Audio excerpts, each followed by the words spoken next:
Ouais, je suis un bitmoji aujourd'hui. Vous êtes prêts pour le challenge dropshipping le jour 18? Parce que c'est maintenant. Et là, en partie 1, on va parler de la spiritualité. Oui. Ouais, là, je suis en slip en train de bosser, en tailleur, dans une bibliothèque, là, dans un genre de coworking. Vas-y, montre-leur un peu la bibliothèque. C'est stylé, hein. Voilà. Ça s'appelle la library room. Et oui, ça fait bizarre de parler de spiritualité alors que je te parle de business. Mais en fait, c'est une des clés du succès. Franchement, avec tout ce que j'ai vécu dans le business, la spiritualité, ça va t'apporter beaucoup de choses. Je vais t'expliquer ça par partie. Je pense, je sais pas, 4 parties. Et tu vas kiffer. Que tu sois juif, chrétien, musulman, athée, universal, bouddhiste, Brooks. Tu vas kiffer, ok frérot? Ou les gars, la résilience face aux échecs. Et oui, c'est vrai que quand t'as des échecs, dans la religion en fait c'est vu comme une bénédiction de Dieu. C'est parce qu'en fait Dieu il te montre que voilà c'est pas le bon chemin que t'as pris. Mais vas-y prends un autre chemin, c'est rien. Parce que c'est une bénédiction. Donc là en fait tu vois carrément les obstacles différemment. Donc tu dis, ok, oui j'ai eu un échec, mais let's go, je vais continuer et trouver un autre chemin pour que ce soit mieux. Par exemple, optimiser mon site là dans le dropshipping. Par exemple, faire d'autres créatives parce que c'était peut-être pas le bon moment. Et voilà, et là tu te dis, intéressant quand même la spiritualité. Premier truc. Deuxième truc, c'est quoi? C'est la vision. La vision, la mission. Quelle mission tu as? Est-ce que tu es là que pour faire de l'argent en fait? Est-ce que tu es là que pour faire de l'argent? Si tu fais un business et tu cours que vers l'argent, en fait à la fin t'as rien. En fait t'as rien et t'as pas de vision de l'avenir. Et en fait, la religion, ça donne une vision. Qui tu pourras aider? Déjà, tu vas t'aider toi, donc la quête de ton bonheur, et ton bonheur va permettre aussi d'aider d'autres personnes. Tu vas pouvoir aider des gens pauvres, par exemple. Tu vas pouvoir faire beaucoup de choses. Et ça, c'est très intéressant dans la religion de penser à ça, de penser à ta mission. Parce qu'on est sur Terre, ok? On est sur Terre pour faire quoi? On est sur Terre pour donner du bien aux gens, pour créer des choses, pour pas être juste un pion, pour aller plus loin. Plus loin, c'est-à-dire contribuer à notre société, avoir des meilleures valeurs, développer tout ça en fait. Et là, c'est ça ta mission en fait. On dit toujours que le fait d'avoir plus d'argent, ça développe qui tu es. Donc si t'as un gros chacal, là, tu vas devenir un de ces énormes chacals. T'as un gros égoïste, tu vas être un gros égoïste. Alors, tu vois les mecs qui font les malins, autant, le fait d'avoir de l'argent, c'est pour ça. Ils étaient déjà hautains quand ils étaient petits et tout. Hop, bim, ils ont eu de l'argent, ils sont devenus très hautains et ils font les malins et tout. Mais là, l'objectif, c'est quoi? Si t'es quelqu'un de généreux, si t'es quelqu'un de bienveillant envers les gens, là, tu vas avoir plus d'argent et tu vas être encore meilleur. Tu vas être encore plus comme ça. Et ça, c'est super intéressant parce que tu vas pouvoir aider plein de personnes, des personnes qui ont besoin de toi en fait. Et pense à ça, pense à ta mission, à ton pourquoi. Tu vois le pourquoi du pourquoi. Pourquoi tu fais ça? Mais pourquoi? Et là, tu vas voir que c'est pas que l'argent en fait. La spiritualité, ça donne ça aussi. Et du coup, là, ouais, tu penses, voilà, au pourquoi du pourquoi. C'est les 5 P. Je me rappelle plus dans quel livre, dans Réfléchissez et devenez riche. J'ai vu ça. C'est un livre super intéressant. Sinek qui dit ça aussi. Donc, c'est les 5 P. Et c'est super intéressant. Parce qu'en fait, ça permet de trouver vraiment le fin fond du truc. Là, pourquoi je fais pas d'argent? Vas-y, parce que je bosse pas assez. Mais pourquoi je bosse pas assez? Vas-y, c'est parce que c'est vrai, je me suis réveillé à midi. Mais pourquoi je me suis réveillé à midi? Parce que en fait, je me suis couché trop tard. Mais pourquoi je me suis couché trop tard? Parce que je regarde Netflix. Ok, faut que j'arrête de regarder Netflix là. Et me coucher plus tôt et poser mon tel. Bim. C'est bon, je trouvais la solution. Oh putain. Tu vois ce que je veux dire ou pas? Le pourquoi, c'est cheaté. Donc maintenant, on passe à la suite. Ouais, du coup, t'es un chef d'entreprise maintenant. Tu fais du business en ligne. Donc là, je vais te parler de leadership. Si t'es quelqu'un dans la religion, tu vas avoir de l'empathie pour les gens.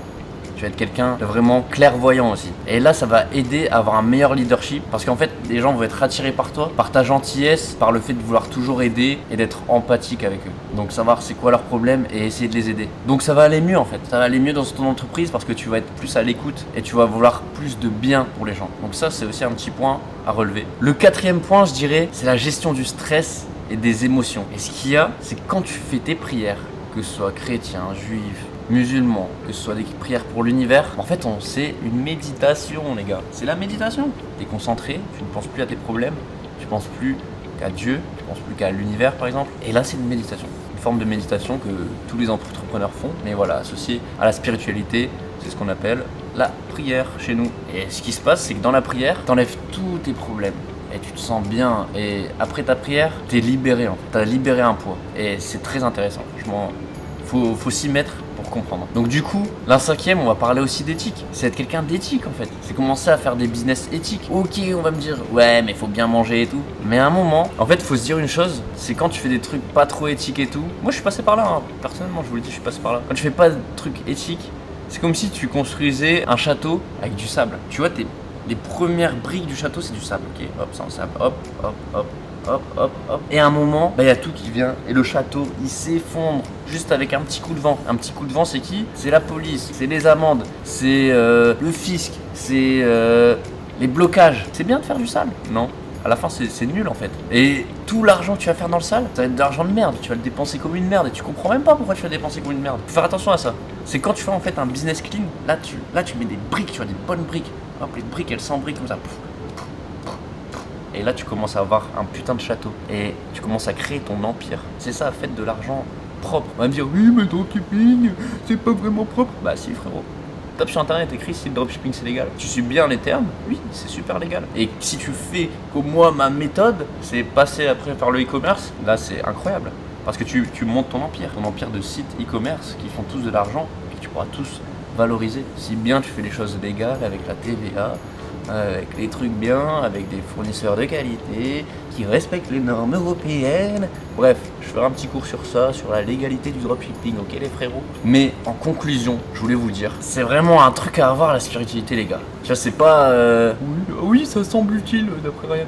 Non, en fait, c'est transformatif pour ton business. C'est qu'en fait, en tant que mec là qui s'est bien remis dans la religion, bah on dit quoi dedans? C'est lève-toi tôt le matin, travaille, change, deviens un meilleur homme. Chaque jour, tu deviens un meilleur homme.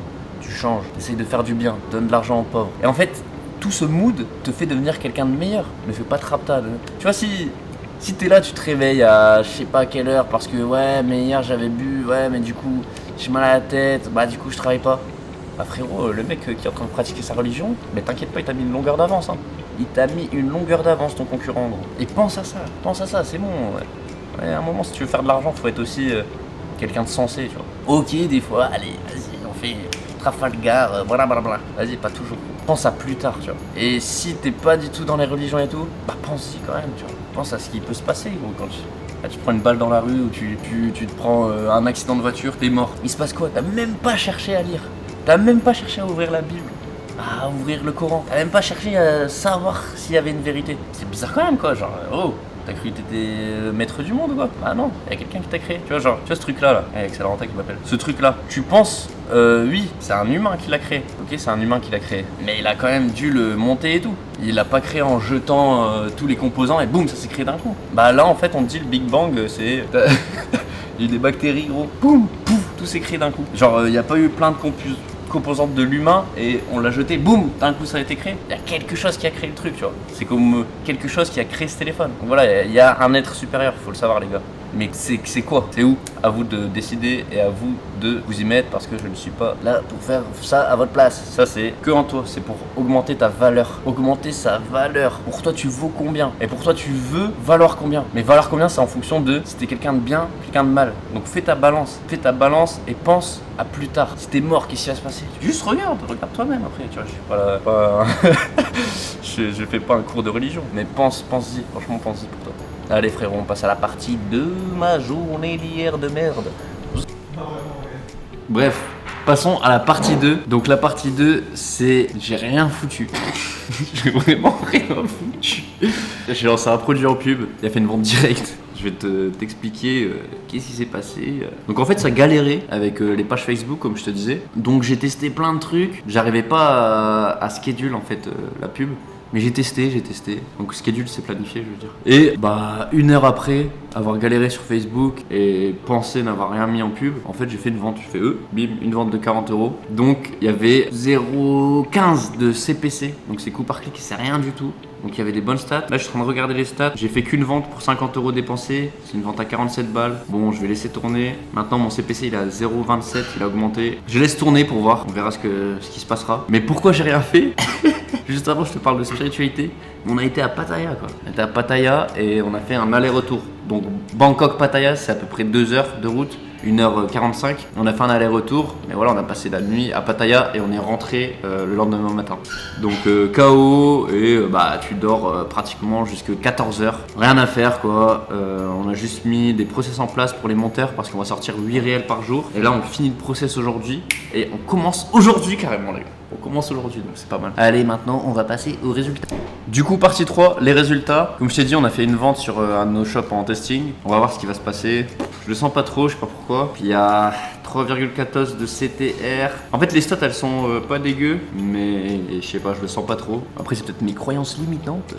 Mais bon, bref, c'est la dernière fois que je te montre des petits scores stylés. Donc là, par exemple, il est 9h du mat, on est déjà à 250.